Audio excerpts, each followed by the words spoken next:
Environmental Justice Program was created to provide resources and to support community leadership to address the human and civil rights issues around the disproportionate impacts of climate change has on communities of color and around the world. Next slide, please. And we do this with three objectives.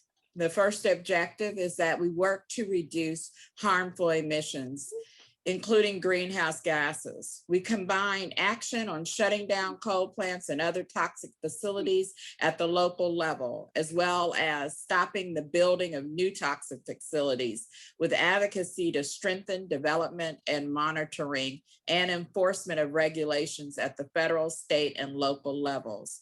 We also collaborate with businesses to enforce corporate responsibility and accountability. Next slide, please. And this is just showing that we put everybody on deck, including our youth, and we use all means possible to try to move this frame, to shut down coal plants, bring in energy democracy, just energy, and just transition. Next slide, please. And our third objective is to advance energy efficiency and clean energy. And we work at the state level on campaigns to pass renewable energy and energy efficiency standards, while simultaneously we work at the local level with small businesses and unions and others to develop demonstration projects and to ensure that communities of color can access revenue generation opportunities in the new energy economy, while providing safer, more sustainable mechanisms for managing energy needs for our communities and beyond. Next slide, please. And lastly, we work to strengthen the community's resilience and livability. We work to ensure that communities are equipped to engage in sustainability and climate action plans that integrate policy and practices on food justice, transportation equity, emergency management, and participatory democracy. Next slide, please. And just to highlight some examples, recently in 2020, we launched solar in the Evansville community, which was led by President Gerald Arnold.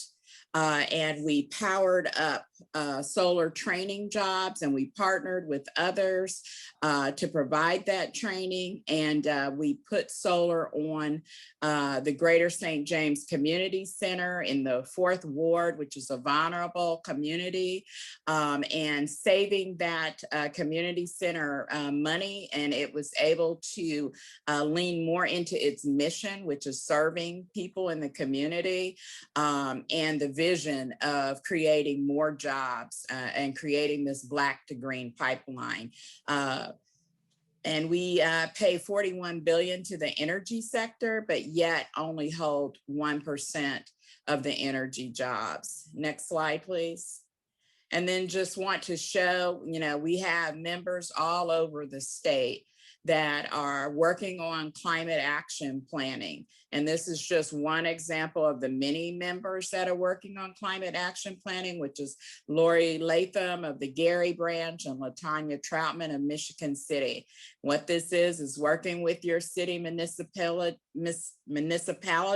ensuring a community-driven process where you can envision what will make your communities resilient to the impacts of climate, what will also assist in a just transition for our communities, that we can move from food deserted and to better energy systems and so forth. Next slide, please. And we've engaged in all kinds of activism on the streets of Martin Luther King Boulevard in Indianapolis. Our members from Gary came, and Hammond and other places across the state, calling for community solar and clean energy now. I just want to give us a quick break to ask the question, what does energy justice mean to you? And while people type in their messages into the chat, I will kick things over to Lynn and to Shakur. But first, I'm going to introduce them. So Lynn Benenard is a community entrepreneur, educator, community organizer, and economic justice activist. She believes people have the knowledge and power to make changes they want and need in their lives and in their communities. She works with local stakeholders to manifest their dreams. Lynn manages the People Solar Energy Fund, a national nonprofit loan fund that partners with low income and BIPOC communities to build community owned solar and the community based enterprises that create quality jobs, sustainable energy, and valuable income producing assets. She provides training and solar project technical assistance and secures debt and equity to finance members' solar projects. We welcome Lynn. And then I also am going to introduce Shakur Aljuani is the chair of the board of Co-op Power and the coordinator for the New York Community Energy Co-op. Co-op Power is a regional network of community energy cooperatives in the northeastern US. He brings decades of community economic development and cooperative development experience from Buffalo, New York, and New Orleans. He's an activist for race and class justice and cooperative development, believing freedom comes from owning the things we depend on. I just wanted to read some of the things that people are putting in the chat right now. So Mike Mullet said sustainable energy at affordable cost for all, especially vulnerable communities of color and low income. And then for what energy justice means to Caroline, she said access to clean energy are available to all, but most especially to vulnerable communities.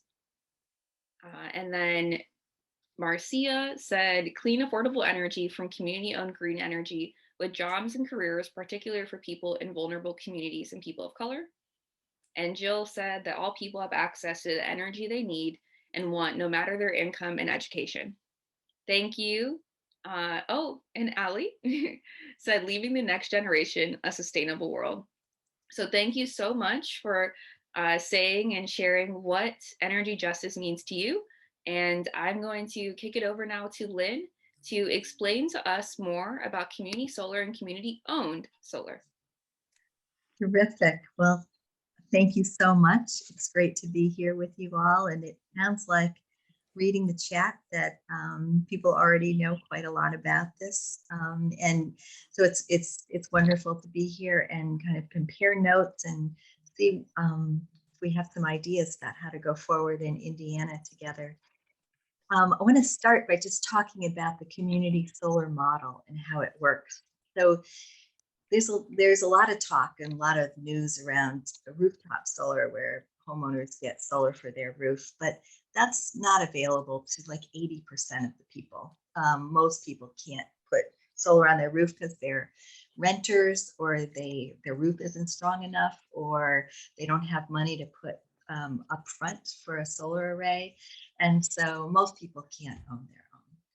But if you participate in a community solar array, then that's available to anyone, renters, people without a lot of money. There's no upfront cost.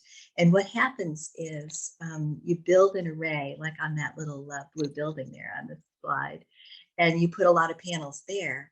And then you have the power delivered to people where they live, or businesses too, but we're talking about homeowners and renters right now. And so people are able to have the power that's produced in one place, allocated to your electric bill anywhere, usually in a particular territory within one utility. So that community-led community solar is an innovation that we've been supporting with our colleagues around the country. And it's where communities say, this is actually where we want to have solar. This is the kind of solar we want to have. This is who we want it to serve. This is how we want to have the projects develop. And they have a lot of control over what's happening with their solar project. And most of the time, developers come in and build solar projects, and they build it, where they think it's a good idea. And communities don't always agree. And so we're trying to figure out how to put the checkbook in the hands of the community. And we've come up with some great strategies. But you can have community solar, what's called community solar, just by having a large array that gets allocated to a lot of people. But with community-led, community-owned solar, these arrays are actually owned by groups like the NAACP, like other nonprofits, municipalities, groups that are organizations that are accountable and represent certain groups of people. And we're particularly interested in making sure that the community ownership is held in BIPOC and low-income communities. So that's what Shakur and I will talk to you about. Next slide.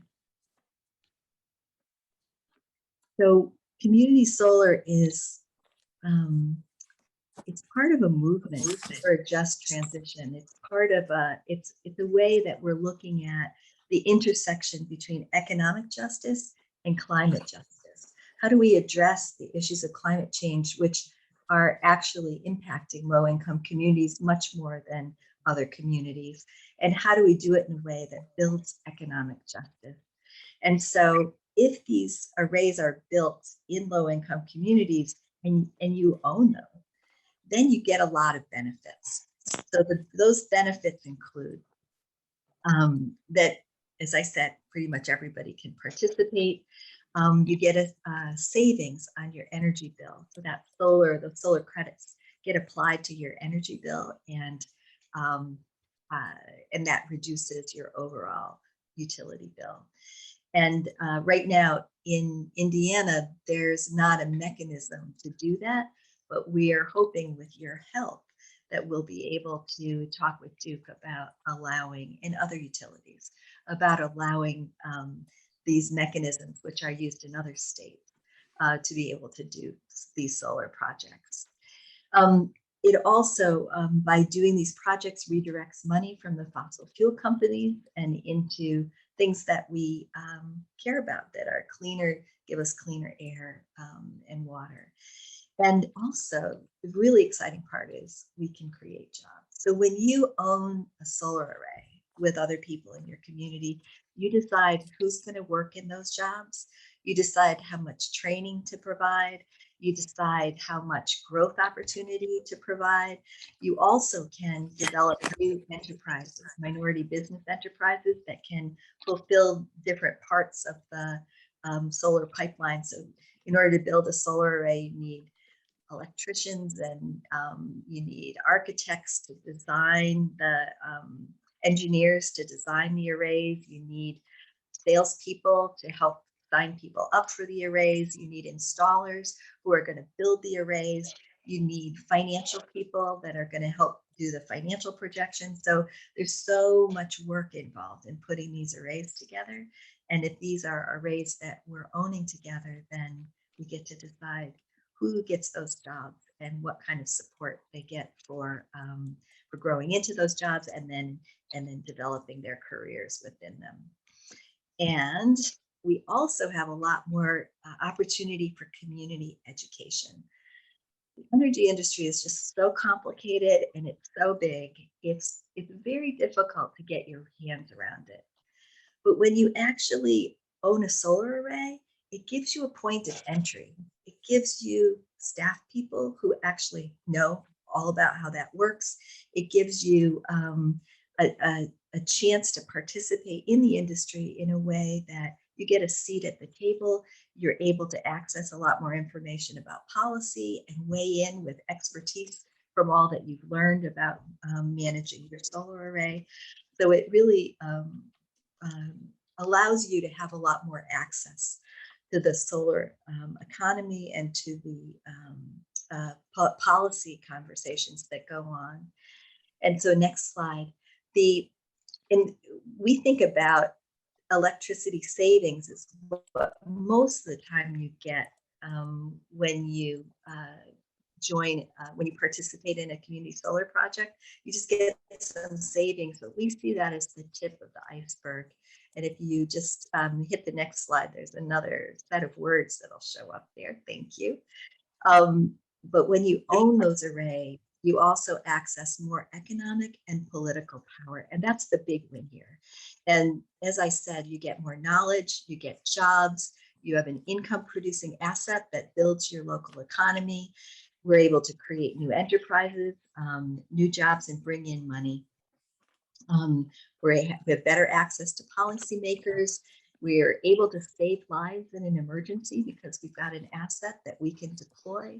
That electricity, we can say, needs to be able to support certain on-site, where that array is, on-site loads, so that we're able to keep people warm in the winter and cool in the summer. And if we've got battery storage, we've got an ability to actually save lives in an emergency.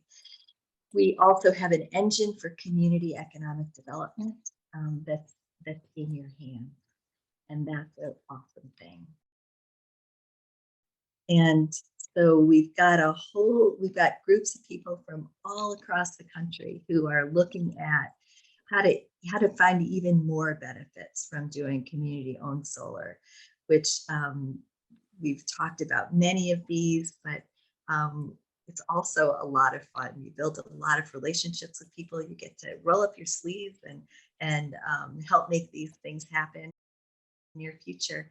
I want to tell you a little bit about the next slide is the NAACP vision, and the NAACP is part of a whole coalition of environmental justice organizations and other race and class justice advocacy groups and energy cooperatives that are looking at figuring out how to really make a significant difference in the world right now.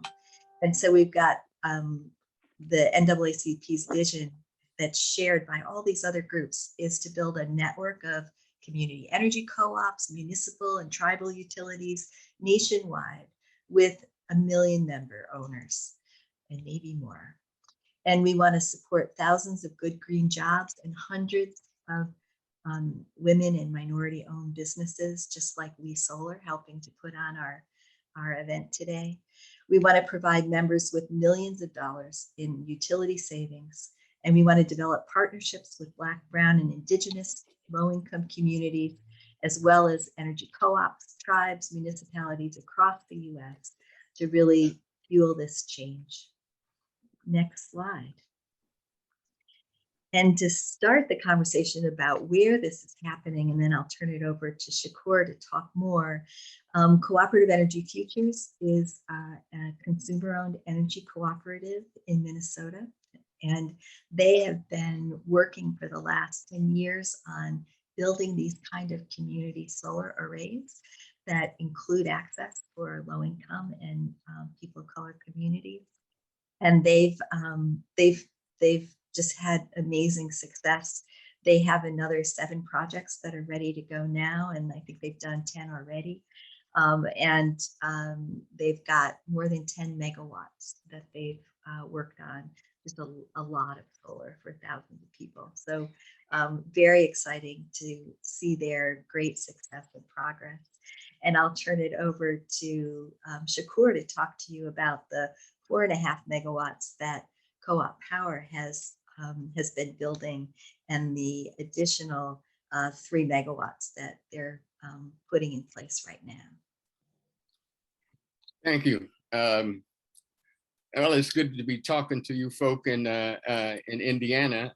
I lived for a short while, about 6 months in Gary, Indiana, when I was when our steel plant. I was a steel worker in the 1970s, and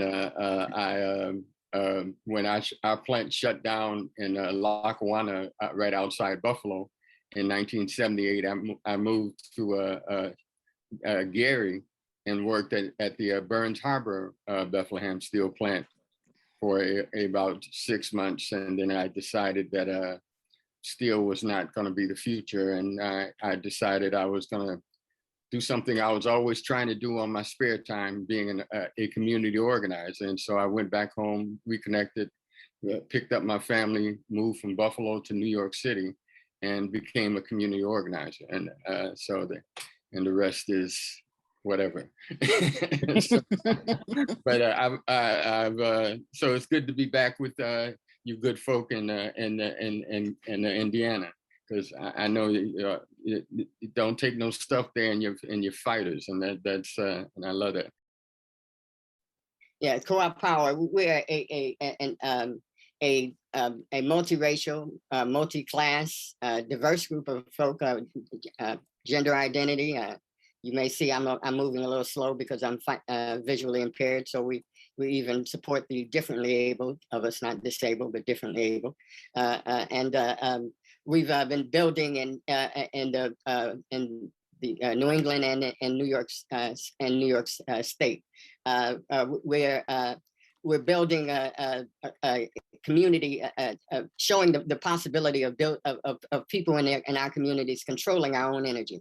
We started early on, about 16 years ago, and at first it was groups of neighbors teaching each other on how to begin to, at that early point, how to begin to bring renewable energy to communities, and so we're doing kind of the old-fashioned barn raisings where all the neighbors got together and helped put solar hot water heaters on their on each other's rooftops. And in this picture there, we had just got through doing going throughout the Boston neighborhood, helping people make their house energy efficient. And those were some of the people that also worked for some of our energy efficiency businesses.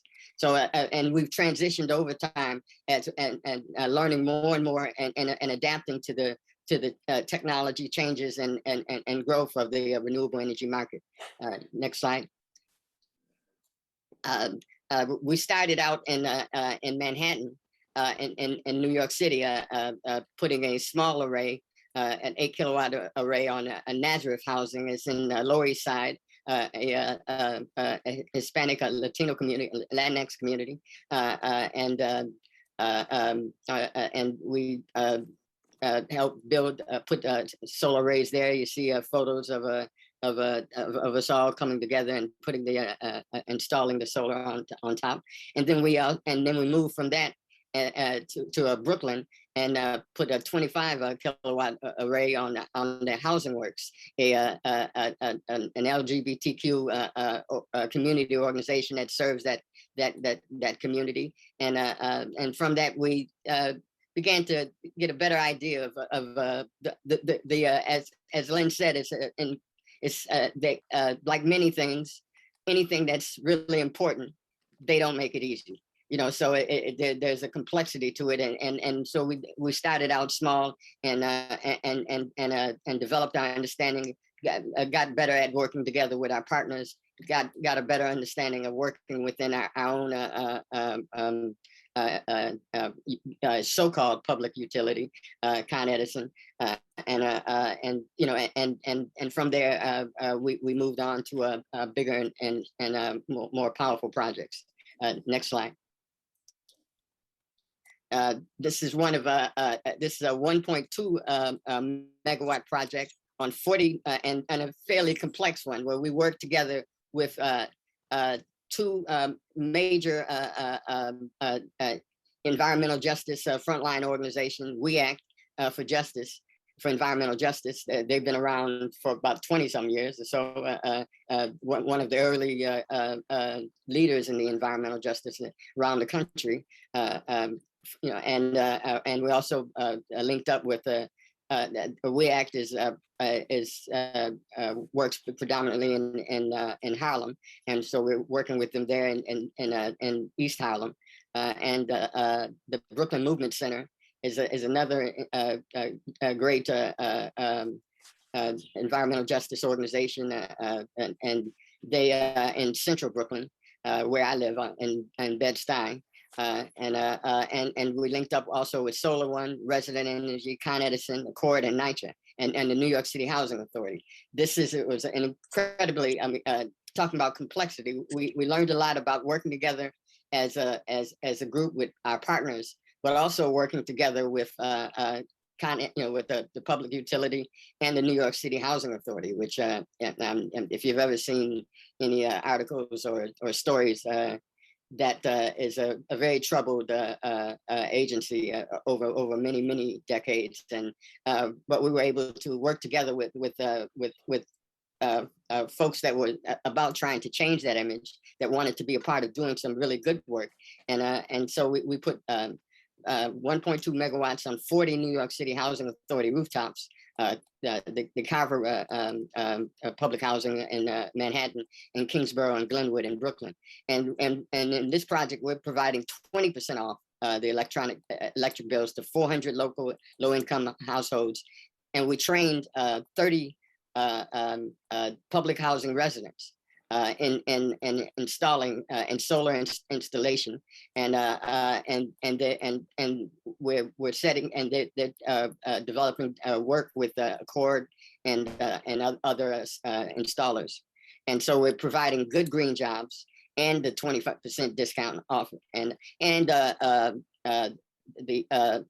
we're tons of carbon dioxide is not going into the atmosphere based on that green energy that those 400 low-income households, and we particularly pick low-income housing co-ops that are throughout the Con Edison system. So we're providing good green jobs. We're providing the 20% discount, and we're taking carbon out the system, off the planet, and making a difference that way. And the CEC, we will own the system after 10 years. We've went from about 20, 30 members to somewhere around 700 members in our co-op.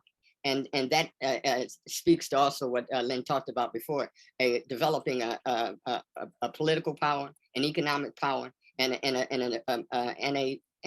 just a sense of empowerment that we can come together and make a difference. This is not what we're doing here is not the only example. In Boston, the Metro East, as you'll see, they being born in some of the faith centers inside of Dorchester, they took the route of building a interfaith solar installations, and so they put solar on top of churches and in the Boston area, and that's so each of us, we do a little bit of our own thing, figuring out what is the approach that makes the most sense, to the people in our community. So whether it's Bed-Stuy, Brooklyn, or the Lower East Side of Manhattan, or Dorchester and Boston, it's deciding what makes the most sense, what do our people most need, how can we provide them the products and services that can best serve their energy futures, and provide a just and sustainable energy for them. Next slide.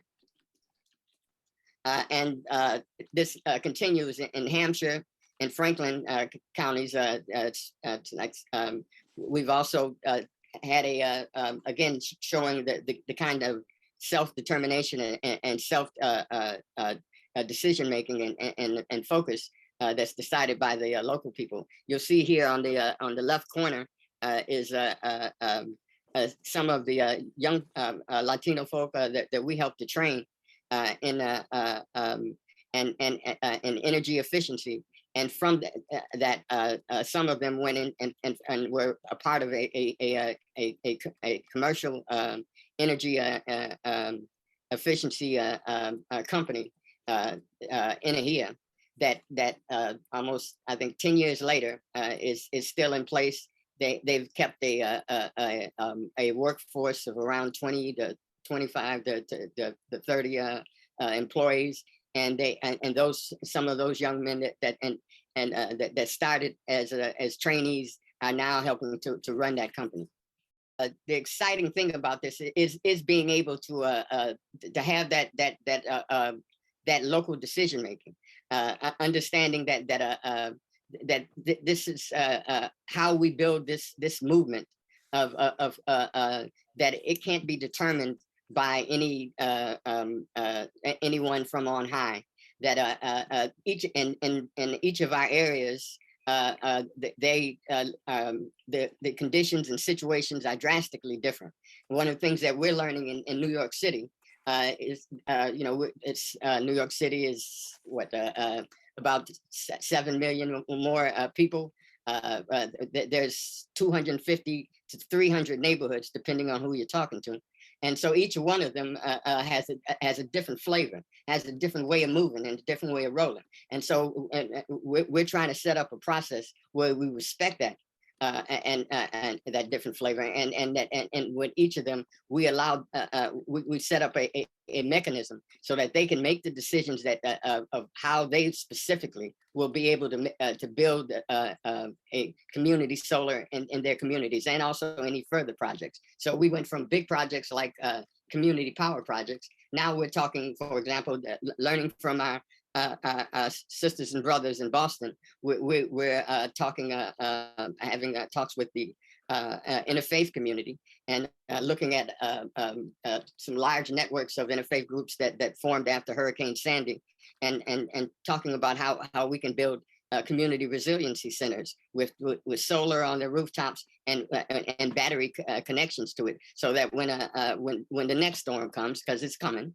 that we're ready. That there'll be a place to go, and for old folk like me to come there with and be able to have your insulin and your other stuff in a cold spot, and that they can gather together and be able to support and protect each other. We're also looking at how to move from big projects to block by block projects. We're putting solar on small homeowners, because we know that in our big projects we support the renters, but also that we need to support our 2 and 3 unit homeowners, because we know that those aren't the landlords that are devastating the communities. Those are the folks that live in our communities, and they help to unite together with tenants to be able to fight for control of our communities and to improve our communities. And so that's one of the new things that we're looking at now. We also have a Worcester Community Energy Co-op that has been working together with some of the community centers to do projects, and we have a very large project. Next slide. The River Valley Cooperative, where this is a really large food cooperative that we're putting solar on the rooftop and battery retention, and we're trying to, and we're building a low income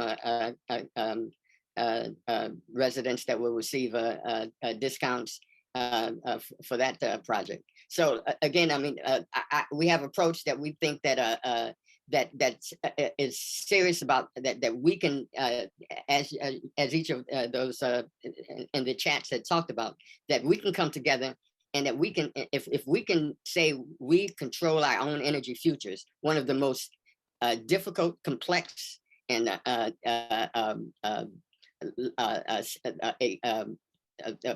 processes and sections of this capitalist economy that is the hardest for low-income people and people of color to be able to impact on, as the sister had said before. I mean, that we have something like what, a 1% participation rate in terms of jobs created by energy economies. We can change that.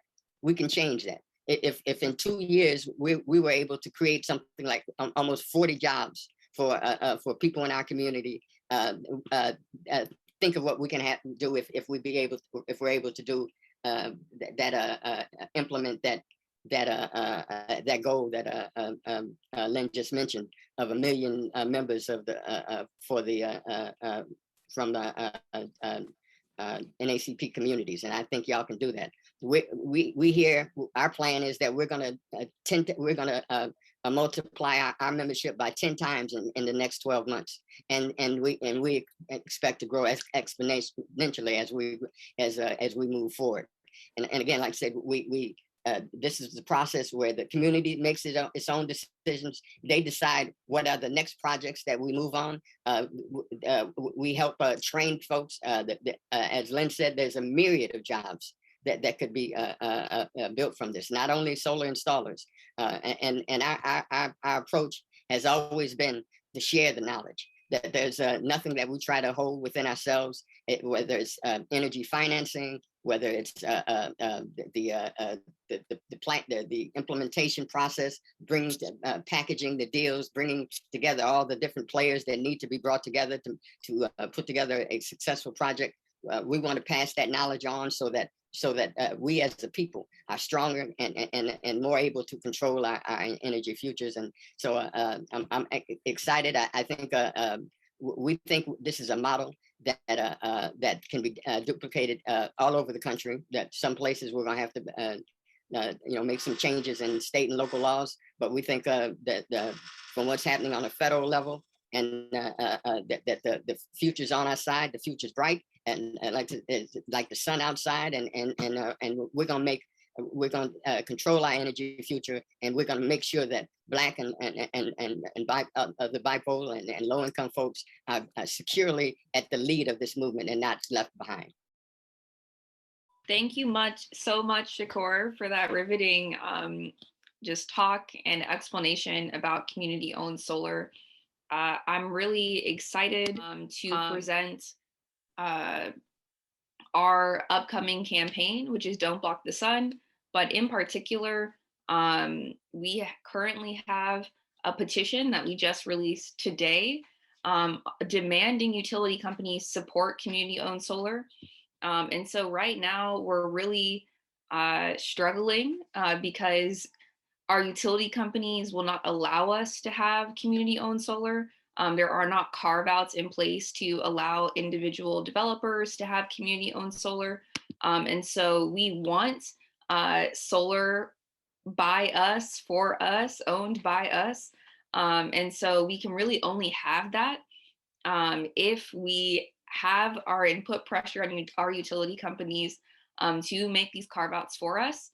And so you can go to the link. And I'm also going to drop this link in the chat.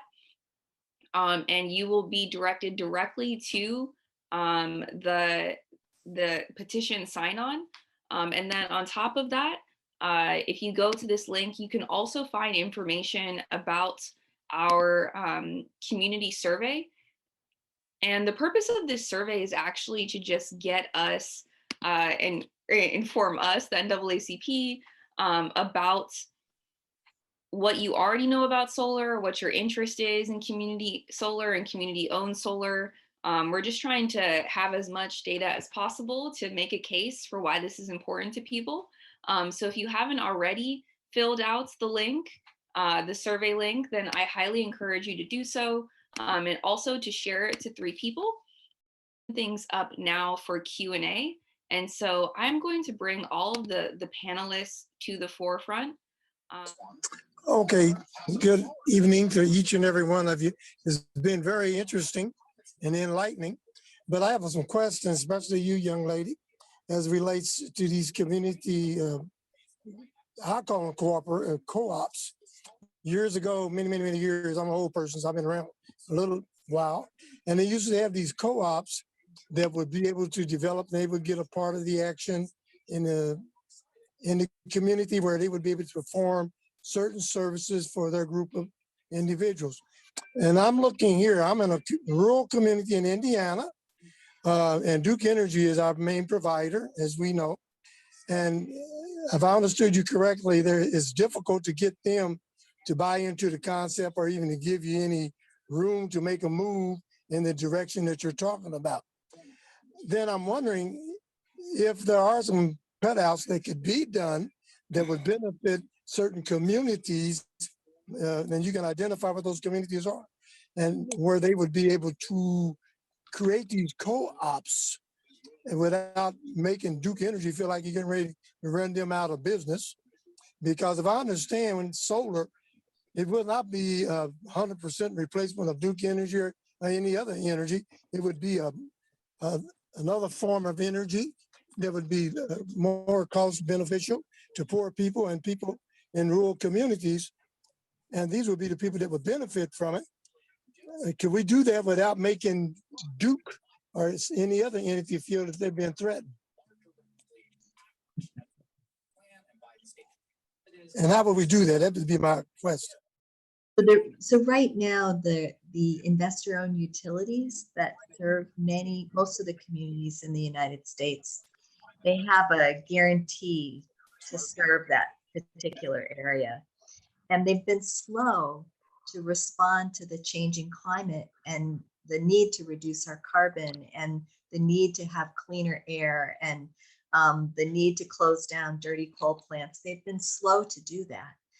And I think we do need to put pressure on them to change how they're doing things because it's not moving fast enough. In fact, sometimes it moves in the wrong direction altogether. So I personally feel like it's not so much, we really care about the jobs that people are in utilities. We're not trying to threaten the economic viability of utilities, but we really need to change how things are done. And this request or demand that we're making for a carve out for community owned solar is a reasonable request. It doesn't threaten their business model. And it's a direction that we need to move in. Yes, hi all. This is Crystal with We Solar. I'm CEO and founder. And in addition to what Lynn said, I believe the issue with net metering is that community-owned solar is virtual. So even though there's a small percentage that can be carved out for affordable solar in our communities, we still will have to use the utilities transition lines. We will still have to use their infrastructure. And so that's where the problem lies. If in fact there's no legislation through the state to actually allow a pilot program, the only way is if we were able to work with the utility in which the NAACP State Conference of Indiana is trying to advocate for, which would have been a shortcut to be able to carve, to create this type of pilot program with the utility. But there's just no way in order to do virtual net metering, this type of community solar, where you don't have to put a system on your roof and allow people to have access to it with solar credits directly onto the utility bill without the involvement of the utility. Yeah, and I just weigh in, even, to do rooftop solar, you have to get permission to get an interconnection agreement. With all the environmental injustice that has occurred with the coal-fired power plants, that only 1% of certain populations have had access to the jobs. When we talk about who is the most vulnerable when it comes to climate, when we look at what happened in Texas, when they were impacted by a terrible snowstorm that shut down their entire grid, and it was the poor, the Black, and the brown that died, that were freezing, that were unable to get on a plane and fly out, and that had contaminated water because electricity runs the water system that purifies the water. And so they were also the ones standing in long lines to get access to water. So when we think about that, we want to demand and advocate for community solar, for those jobs and all of the things I just mentioned, the resiliency. And in my mind, because the system has been so inequitable for so many years, our communities are deserving of a just transition. And I believe companies like Duke Utility and others like them ought to lean into their social and corporate responsibility and provide that equity for communities like yours, Third Vice President Lavelle of the Jeffersonville NAACP in Duke footprint. Thank you. I'm Caroline Nellis with a interfaith group down in Evansville, and we would certainly like to help on this if we possibly can. A couple of thoughts that came to my mind. I wondered if there are two things I wanted to ask. Are any of the 5 publicly owned utilities in Indiana allowing community solar? And if so, which ones? And the other question is, as I understand, there's in the state legislature has an interim study committee this year called the 21st Century Energy Task Force. Do we have any way into them to get, they'll be making decisions on what kind of energy policies are passed in the state legislature next year, or at least ones that are brought forth about energy matters. Can we get an into that task force to talk to them about this matter? So I can speak to that. The first part of your question, are any of the utilities allowing community solar? I've not seen it happen, except for that there was an organization in Indianapolis.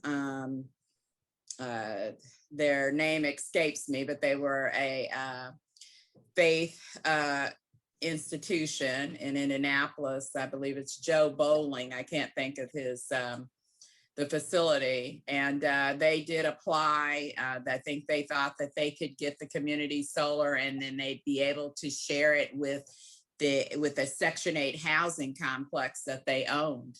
And then they ended up getting denied. So there have been attempts before. Also, we tried to advocate in the same Indianapolis footprint and in IPL to get community solar on Martin Luther King Boulevard. We had our Indianapolis branch on board. We had Barbecue Heaven. We had some of the churches. We had pretty much the Black American Legion in that facility that had land that the solar could be placed on. And we were not successful there.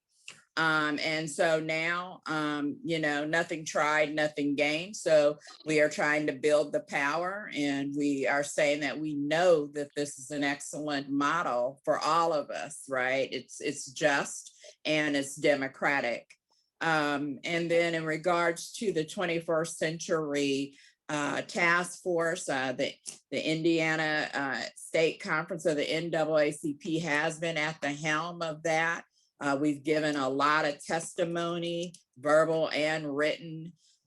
We have had our members from all over, including our Terre Haute, ECJ, and branch write letters. All of our members across the state wrote letters calling for equity, calling for an environmental justice person to be on the task force. We were recently able to successfully get a term called the green zone added that we learned about through the energy democracy that would allow us to identify projects. But we need capacity. We're trying to communicate with those decision makers to provide them data on what a green zone would look like, which is basically equitable investment districts for clean energy. And then with that, yes, we could shape, what kinds of models. And we did share that community solar we felt was an equitable form of energy for the 21st Century Task Force to consider. Thank you for your question. And if anyone else wants to weigh in. Yeah, I just wanted to add that another great thing about this petition is that we can also share it with the Energy Task Force of just showing and putting pressure that this is something that a lot of people care about. So as much as we can share this petition and get the word out there that we want to have this carve out, We want to make sure that our community has access to community solar and community owned solar.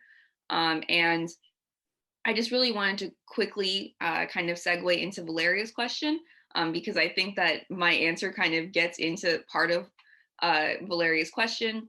And Valeria said, I know this makes perfect sense to me. However, I am curious, why would any of these big corporations like Duke support this? Wouldn't they lose money? And then Valeria also said, how would they benefit? And so if any of our panelists want to answer this, please go ahead. And I guess I'll first start with the plug again to sign the petition. How do people benefit? How do utilities benefit from local solar? And I just want to say that that the way that they benefit is they have to spend a tremendous amount of money building new generation plants in order to meet the growing electricity demand. And if we can build a whole lot of solar up and have batteries so that the solar actually goes onto the grid when it's needed most, there are ways that we can actually reduce the cost, the utilities costs. And so there's a great report that just came out called the Local Solar Roadmap.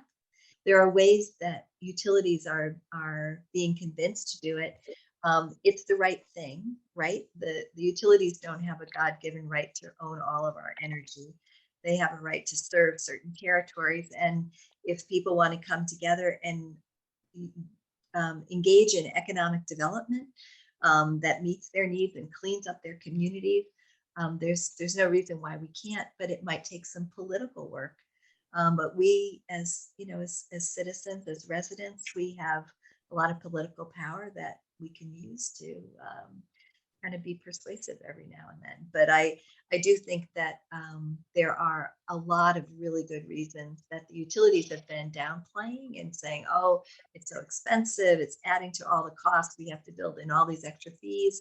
I think that many of those claims have been debunked, and there's a national conversation going on with people in communities saying we want to have more control over our energy resources, we want clean energy, and utilities pushing back saying business as usual, we don't want anything to change. So that kind of dinosaur thinking is it's not going to win out, and we need to stand up and talk about what's important to us. And the numbers actually show that there's ways to make it work for the utilities too. Yes, I would also like to add that, there's 20 states that have community solar that passed through their state legislature, with New Mexico being the latest of the 20. And just like what Lynn said, just think about solar. It's a very new industry. It's about 15 years old. And it's like the new frontier, right? Like everyone's racing to get into this market and be a part of its scale. And so essentially what the utility companies are doing is they're racing. So who's going to be these new generators, right? We're so used to getting our power and then monopolizing our power from dirty energy, from coal, literally from hell, right? And so now we're looking to the sun, to the heavens to get our power, and they cannot monopolize it. And so one way that the utilities will always make money is distribution. Even if we are generating power through independent, privately owned co-op, community owned solar, they always are going to be able to charge for distribution because they own the infrastructure, they own the power lines.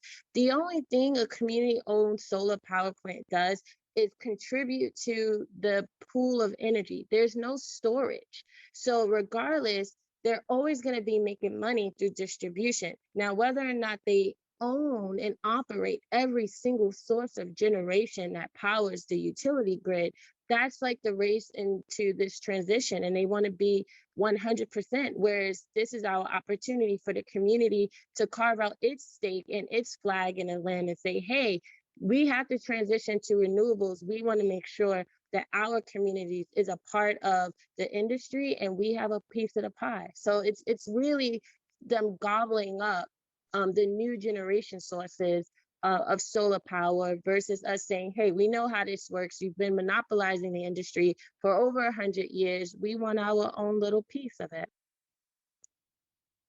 I'd like to say 100% what Crystal just said. And then I just want to add too that, you know, a lot of our frame is that just because they are trying to monopolize it, one doesn't mean that we can't believe in the vision, right? And what how it ought to be. And the NAACP, you know, we have the lights out in the cold report, and we talk about how energy is a human and civil right. No one should freeze to death, and people have frozen and died. Their oxygen turned off, their electric power turned off because they couldn't afford it, and they died. Prisoners in jail in the Bronx had to scream and bang against metal because the energy system was off and they were freezing, and their families and friends were out standing in the streets to help them to have energy. And so in the world that we know that's possible, you know, no one should ever die of heat stroke, and no one should ever freeze from lack of electric energy.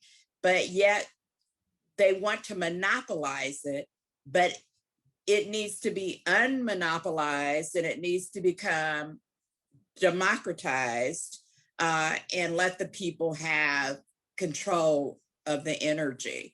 And so we really hope that we can build this power here in Indiana, and we have, you know, folks coming to support us. I just can't, you know, yeah, and it's bigger than borders. So I really appreciate, yeah, all of these thought leaders here and folks that have been organizing across the nation that are here to help us build the vision and the power and possibility here in Indiana. Also, remember that when people have solar on their homes or these solar farms, that they're not using all of the solar that's captured, that's added to the grid, and that the utilities are free to sell that energy to your neighbor who doesn't have solar, or to other communities that don't have community-owned solar. They're free to utilize that and sell that, and they didn't use anything to capture it. So believe me, they're not losing money. They're not going to have a model where they're going to lose money. They may have to share a little bit of what they have been getting as a monopoly, but they're not losing anything. And again, it's not a concept that has never been tried before. It's been tried by all of these testimonies that you've heard in other places. So Indiana's no different. It's going to happen. And we're just wanting it to happen sooner rather than later. I worked for 5 years in New Orleans after the storm, working together with Episcopal Church and all congregations together. And one of the things in a place that is totally organized around extractive oil, dirty oil industry, we found out the damage that it can do to everything else. I worked with black shrimper cooperatives down in the bayous, and after the Deepwater Horizon, their economies was destroyed. The fishermen's economies was destroyed because of this dirty industry that really has no place. We should be moving beyond that. And so even for those folks that have been totally dependent on, people are beginning to wake up and see that why should we take the chances and destroy industries that are so central to an economy like the New Orleans economy, when the shrimpers can't do their job, and when the fishermen can't do their job because the extractive energy. It's just blowing up all around us. So it's an idea whose time has come, and now that we may have to push these utilities to admit that fact, but they're slowly seeing it. They have to respond to it, and we have to make sure that they respond to it sooner rather than later. Someone did say that they were having a hard time seeing the text. So I am just going to read the text really quick. And in the text for the petition, it's very short, short and sweet. The growth of solar power via community-based systems is accelerating throughout the United States as more utilities develop or roll out offerings. Join NAACP Indiana in demanding that our utility companies offer ownership and equity opportunities for solar projects.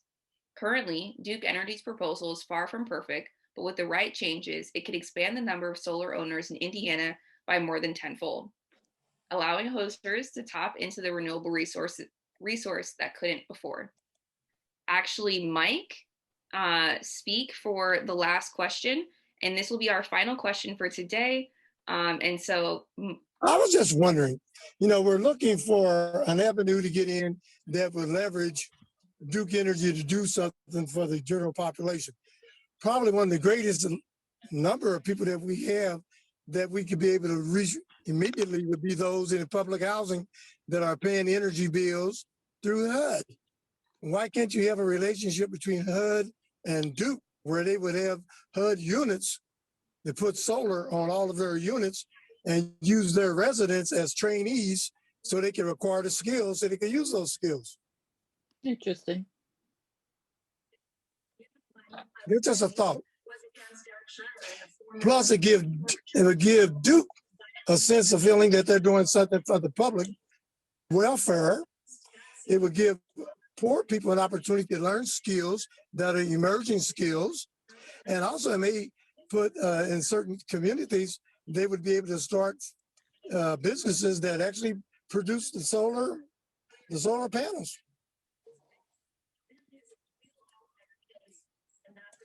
That's all I had to say. Okay, thank you so much, Gary. I think that's a great idea.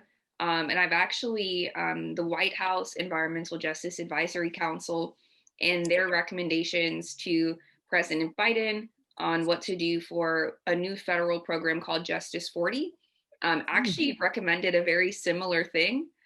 So hopefully there will be money for that in the pipeline. And there are a lot of really great organizations, including the NAACP EJ group that has been very vocal throughout the White House Environmental Justice Advisory Council process. So that is definitely something that we are thinking about. And thank you for uplifting that idea. Have you considered PURPA, the Public Utility Regulatory Policy Act, as an option for doing community solar here in Indiana, at least for projects of less than 5 megawatts? It is an option. It is an option. It's challenging from a cost perspective, income from getting the business to be able to pencil, just because the pricing is very low. But at least we would have a regulatory avenue to go down where we don't right now have one for community solar with virtual net metering. But it's a good idea. There is a group, the Indiana Distributed Solar Policy Committee, that's working on a community solar bill. Senator Shelley Yoder has agreed to work with that bill. I think Denise is in contact with Zach at Solar United Neighbors. I suspect that you guys are familiar with Solar United Neighbors working in the East the way you have.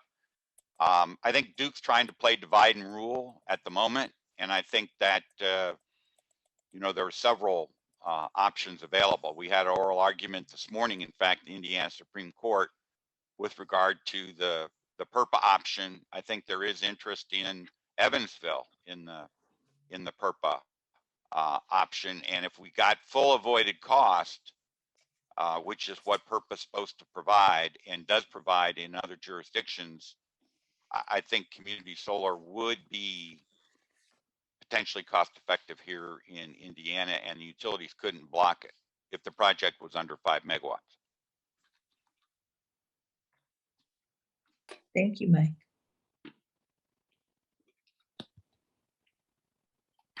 Yeah, I also would just want to follow up and say that I think that 5 megawatts is a great start, but NAACP Indiana is really hoping to have more than that.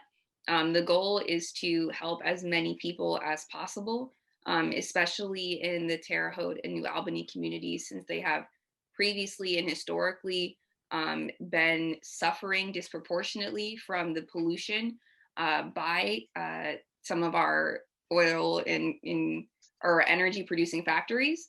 And so I think that we're really interested in how can we get as much community solar and community owned solar as possible, so that we're really able to affect a lot of change and make sure that we have a decreased energy burden. And then there was just a quick question in the chat from Marcia. And it says, are batteries developed yet to store large amounts of solar energy? And there already are batteries that can store large amounts of solar energy. And the technology for battery storage of energy is constantly increasing and constantly improving. So what we have today is already pretty great. But what we have probably in the next few years will only get better. And the reason that we have this rapidly improving technology is because policymakers and private industry see so much promise in solar energy. And so that's also a sign that we're moving in the right direction, because solar, both the panels themselves and the batteries, are getting more and more affordable, and less and less expensive to create with time. And so with that, I will just reiterate that we are really interested in getting as many people as possible to sign our petition. Also to stay connected with us. If you go to our link tree, you will see the petition, you will see the survey, and you will get a follow-up email from us about further next steps. In the coming weeks, we hope to be putting out more events. Hopefully the next one will be on strategy and organizing and getting to know one another a little bit more. But we really appreciate everyone for being here, for joining us. And then if anyone else wants to kind of give any closing remarks, we're gonna end our night tonight. Okay. Yeah, I'd like to, on behalf of the Indiana State Conference, thank certainly our panelists and our partners, and of course our state environmental climate justice chair for your participating and your hard work working up to this point and putting on this event.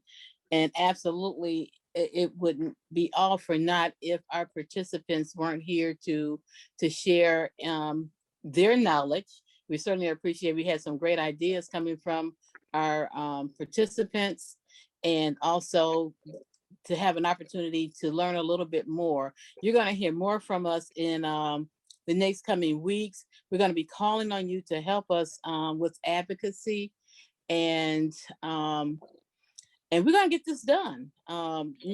We've proven that that we're a formidable force to deal with, and that's just the way it is.